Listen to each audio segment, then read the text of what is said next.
this, but my aim here, drawing in some part on what I do for a living, being a lawyer, is to improve on some of the existing national models.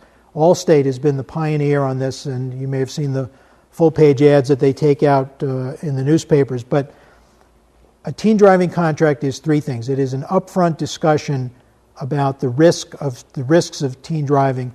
It's a statement mutually agreed upon as to what the expectations are for safe driving by your teen, and perhaps most importantly, it's an upfront agreement about what the consequences are going to be if there is a violation.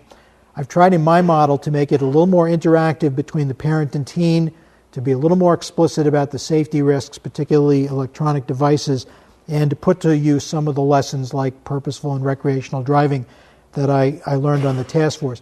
But so I've given you a hard copy, but on the blog it is a downloadable document that you can customize for your own use. And by the way, if any of you have any feedback on it, because this is really brand new on the blog, I would be very happy to get it. Okay, let me finish up by talking about what schools can do. Our Department of Motor Vehicles has put out a very good high school communications plan, poster and video contests, guest speakers, I guess like myself, safe driving awareness weeks, school website links to safe driving, parking lot signage, parking lot spot checks, trying to deal with those kids piling into cars right after school. I would recommend a couple of others.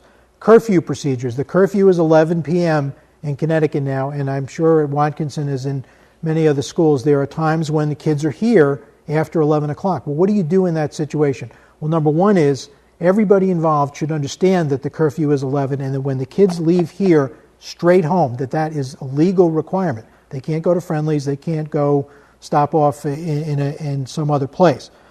If the kids are going to be here on a regular basis, give them a letter to put in their glove compartment so that if they're stopped after 11 p.m., they could show it to the police officer. That's the way the system is supposed to work.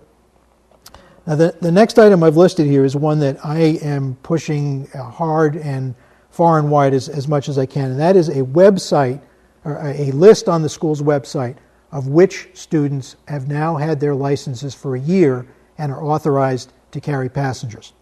I think that would be very useful for parents and students to have that kind of a list. It shouldn't be too difficult, especially in a smaller school, to do that. I'm going to come back to the driving permission forms. Penalties for certain driving violations. I'm sure you've all, I don't know what the system is here, but I'm sure you've heard that many schools for kids in leadership positions, captain of the X team, if they're found with drugs or alcohol or cheating, they lose their leadership position. Well, what about a serious driving violation? That might be another way to get the attention of the teens. And lastly, we can teach all our kids, every student in the school could get some instruction on how to be a safe passenger, that you don't do things in a car that will distract the driver because it's your safety that's at risk.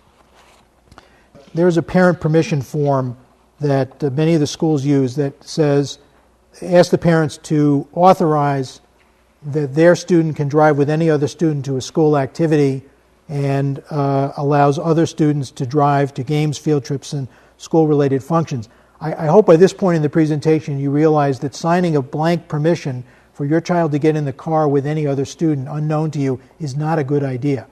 And I would encourage Watkinson, and I encourage other schools to take a hard look at these parent permission forms and try to be more explicit about when permission is granted. So I will just finish up by saying that, in summary, there is no such thing as a safe teen driver. Don't compromise safety for the sake of convenience. And if I could deputize all of you, please spread the word about my blog, and let's form a village and take care of our teen drivers. Thank you very much.